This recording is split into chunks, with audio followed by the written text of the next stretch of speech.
수강생 여러분 반갑습니다. 금융하면 정석, 금융정석 김정석입니다. 자, 이번 시간은 이제 마지막 챕터입니다. 이제 투자권유 사례 분석입니다. 아우, 이제 긴 시간 동안 우리 좀 달려왔다, 그죠? 그래서 우리 이제 투자권유 사례 분석에서는 뭘 살펴볼 거냐라고 하면 개인 재무 설계라는 부분, 이제 재무 설계와 관련된 우리 이론 내용들 몇 가지 살펴볼 겁니다. 아무래도 우리가 이제 투자권유 대행인이면 이제 상품을 권유하고 뭐 어떤 증권을 권유하고, 그죠? 함에 있어서 이제 하는 내용이 결국 고객의 그러니까 재테크와 관련된 내용을 상담하다 보면은 결국 이제 어떤 생애에 대한 어떤 자금 마련 부분이 이제 고려돼야 될 수밖에 없다, 그죠? 그래서 이제 그런 부분들, 이제 재무 설계 주요 내용들 살펴보고요. 그리고 이제 간략하게 사례 한 2개 정도, 투자권유 사례 분석과 관련해서. 그래서 협회 교재에서 총 한 5가지 사례를 우리가 이야기하고 있는데, 우리 교재에서 이제 한 2개 정도 살펴보고요. 그리고 제가 이제 문제에다가 나머지 것들을 다 넣어놨으니까 그런 이제 투자권유, 자, 이런 경우에 이런 어떤 사례자가 있다, 뭐 나이는 몇 살이고 재산은 얼마 있고 직업은 뭐고, 이럴 때는 좀 어떤 방식으로 해주는 게 좋은가, 이런 내용들이거든요. 그거까지 이제 살펴보면 될 것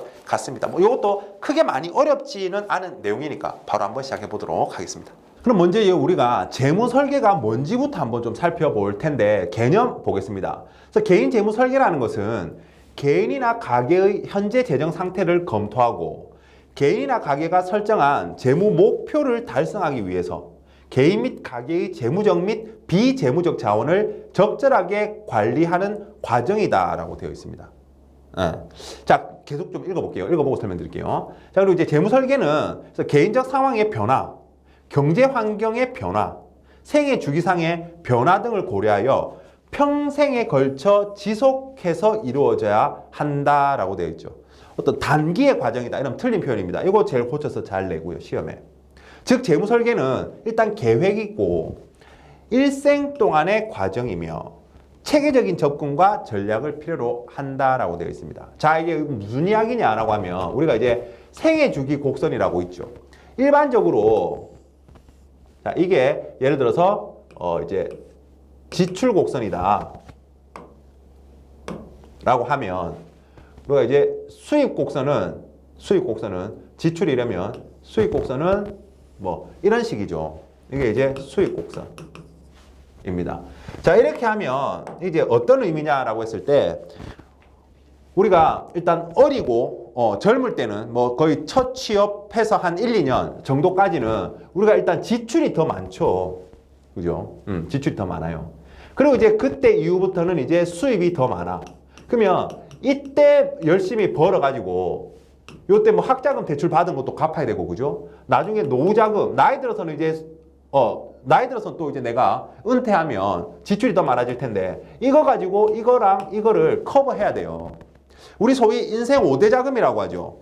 뭐 주택 마련 자금, 결혼 자금, 뭐 자녀 교육 자금, 은퇴 자금, 비상예비 자금, 뭐 이런 이야기를 하는데, 요것들이 하나씩 살펴봤을 때, 와, 진짜 요즘 뭐 M4 세대라고 하잖아요. 너무 힘들잖아요. 주택 너무 비싸고, 그죠? 그래서 결혼을 포기하니 다 포기하니 뭐 이런 말 하잖아요. 그러니까 이런 것들, 어떤 이 재무적 목표만 해도 내가 뭐 주택 마련 자금이다, 예를 들어서 한 10억을 모아야 된다. 어떻게 10억을 모아요? 어쨌든 그 10억을 모으기 위해서 내가 열심히 뭔가 계획을 세우고 해야 된단 말이죠. 그런 게 단기간에 되겠어요? 아니죠. 지속적이고 평생에 걸쳐서 체계적인 어떤 접근과 전략으로 가지고 해야 된단 말이죠. 이제 그런 걸 하는 게 개인 재무 설계란 말입니다. 재무 설계라는 거예요. 그죠? 그래서 필요하다라는 거죠. 자, 그리고 재무 설계의 편익이라고 해서 이 영어 카푸어, 그죠? 카푸어. 제가 아는 카푸어는 그냥 급여가 엄청 낮은데 수입차 타고 이런 건데, 그죠? 네, 어쨌든 요런 이제 사람들이 재무설계 편익에 대해서 이야기했는데요. 이것도 시험에 나온 적은 있어요. 시험에 나온 적이 있습니다. 그래서 1번, 2번, 3번, 4번으로 해서 하나 고쳐가지고 시험에 나왔으니까 또 시험에 대비하시면 되겠습니다. 자, 전생에 걸쳐 재무자원을 획득하고 사용하고 보호하는 데 있어 효율성을 증진시켜준대요. 재무설계를 하면 이익이 뭐냐 말이죠.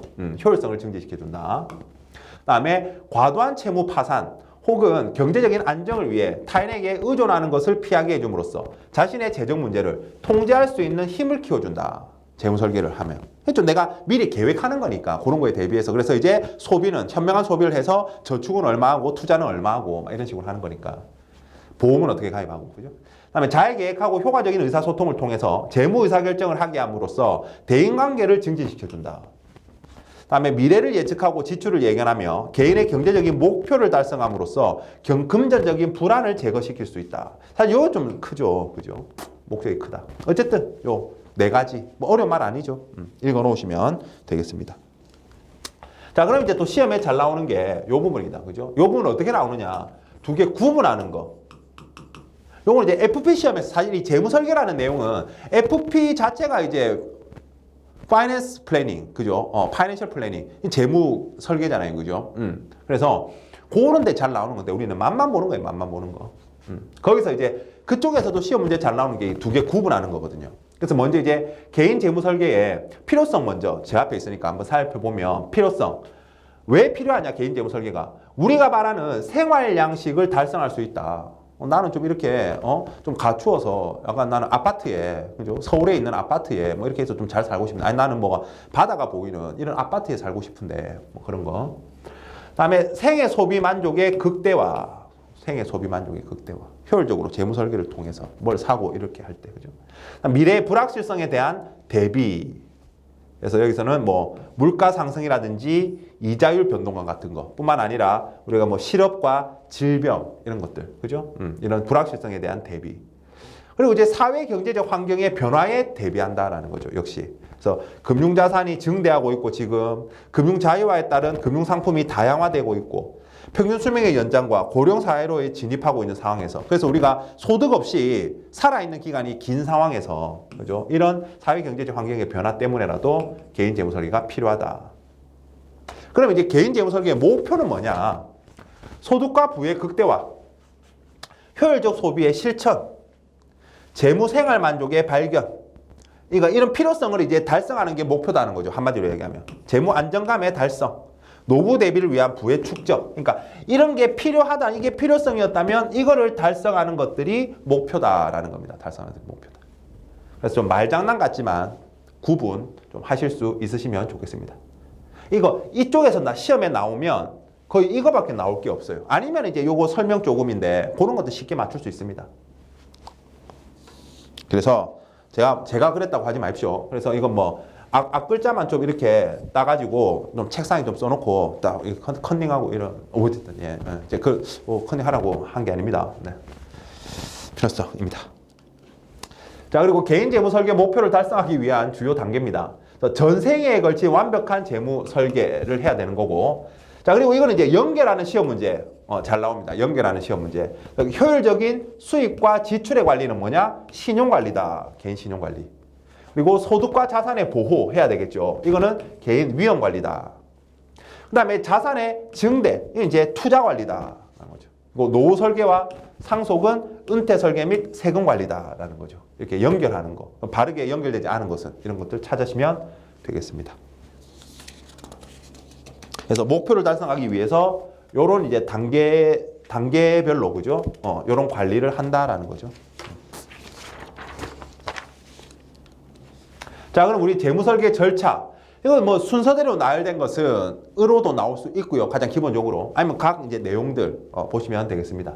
일단 첫 번째 고객 관련 자료 수집입니다. 그리고 그 수집한 자료를 바탕으로 재정 상태를 평가하는 거죠. 어떤 자료를 수집할 거냐? 양적 자료와 질적 자료로 구분해서 양적 자료로는 대출사항, 대출이 있니? 부동산, 뭐 자가니, 전세니, 월세니, 소득, 뭐 연봉은 얼마니? 보험가입한 게 있으면 보장 범위가 얼마니? 뭐 이런 것들, 양적 자료.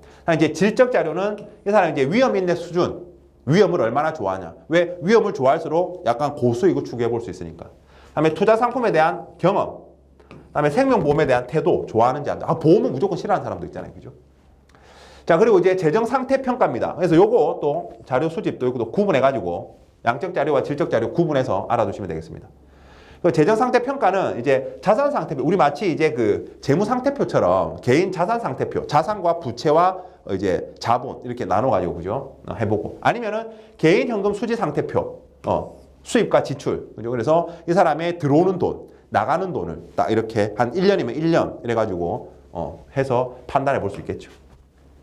그리고 이제 이거를 바탕으로 해서 우리가 마치 이제 재무 비율, 기업의 재무 비율 가지고 평가하듯이 안정성과 수익성 뭐 이런 것들을 판단해 볼 수 있죠. 그래서 성장성 지표, 뭐 안정성 지표 같은 것들을 이제 계산해 내 가지고 판단해 볼 수 있겠다라는 겁니다. 뭐가 있는지는 알 필요는 없고요. 우리 수준에서. 다음에 재무 목표, 이제 두 번째는 재무 목표 설정입니다. 이제 그 바탕이 됐으면 재무 목표를 이제 설정하는 거죠.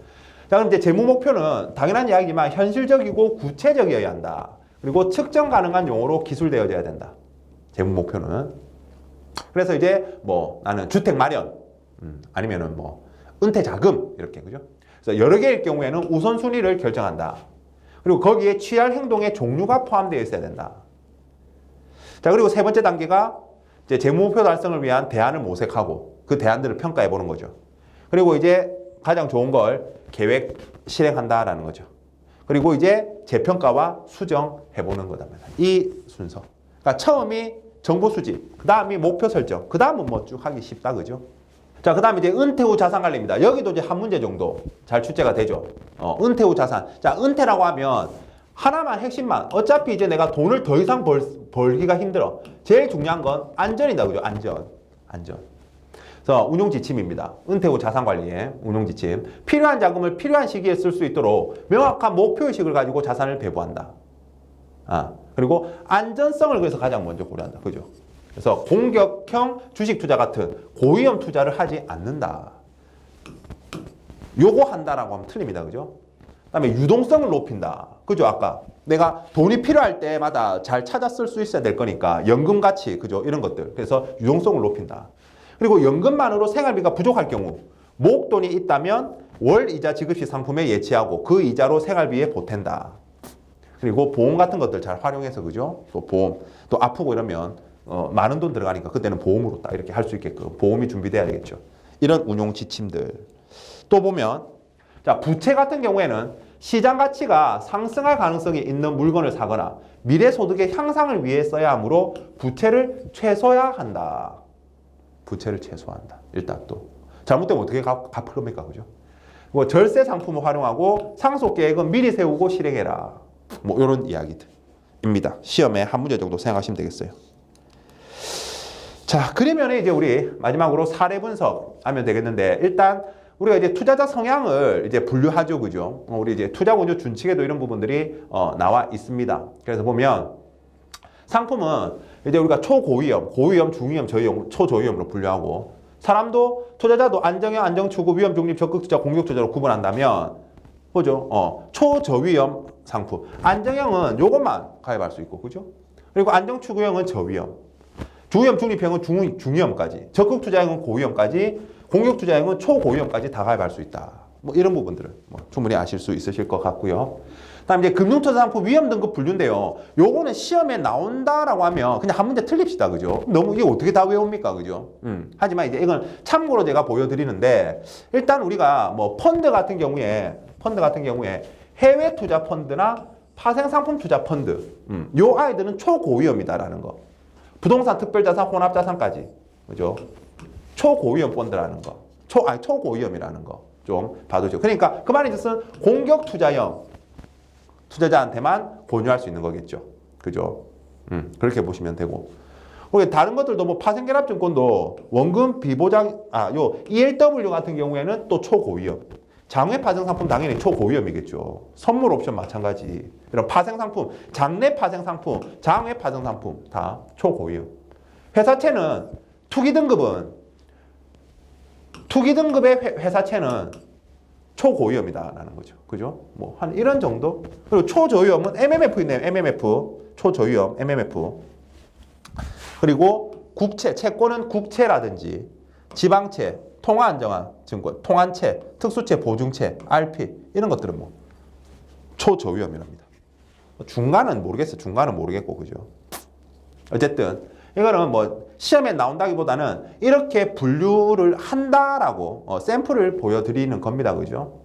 만약에 근데 시험에 나왔다, 뭐 어쩔 수 없는 거지. 근데 뭐 90점 이상 받으실 거면 잘 구분해서 숙지하시면 됩니다. 제가 이제 보여드리니까. 이건 뭐 단순 암기니까요. 뭐 제가 뭐 설명드릴 게 없습니다. 자, 그리고 이제 요 부분이 예전 첫 시험에 거의 바뀌고 나서 첫 시험에 대행인으로 뭐 아니면 다른 자격 시험으로 이제 변경되고 난 다음에 이렇게 나온 적이 있는데 최근에는 안 나오는 것 같은데 그냥 이렇게 해요. 진짜 말 그대로 요거를 그대로 똑같이 주고 어떤 형태에 해당되느냐? 안정추구형이다. 이렇게. 그래서 김모 씨 나이가 좀 있다 그죠? 그래서 아들 둘이나 있고 월 소득 600 32평 아파트 있대요. 와. 그리고 순자산 5억이랍니다. 5억. 그래서 투자 목표는 노후생활 자금이랍니다. 그래서 은퇴를 앞두고 있기 때문에 원금이 손실되는 상품 투자를 꺼리는데 왜 안정형이 아니고 안정추구형이냐? 투자 경험은 주식, 파생상품 등 다양한 금융상품에 해방한 지식이 있고, 그죠? 돈도 어느 정도 있고 하니까 이제 안정추구형인 거죠. 이렇게 지었습니다. 그래서 어쨌든 그냥 이거는 안정추구형이다 이렇게 외우시면 되고요. 이게 협회 사례니까요. 그리고 참고로 하나만 더 보면 위험 중립형도 하나 봅시다 그냥. 그래서 국내 대기업 신입사원 젊은데 첫 월급 250만 원이고 미혼이고 그 부모님 집 거주로 생활비가 거의 들지 않는데요. 거의 다 저걸 이제 투자나 이렇게 할 수 있는 거죠. 그래서 10년 뒤 결혼 유학 자금 필요하대요. 그리고 그동안 해본 건 예금밖에 없어. 잘 몰라. 그래서 물가 상승보다 높은 수익을 원하긴 하는데 손실을 보는 상품에 가입 의사는 없어. 그래서 위험 중립형입니다. 젊고 높은 수익을 원해서 위험 쪽으로 가려고 하는데 손실을 원하지 않으니까 위험 중립형 이렇게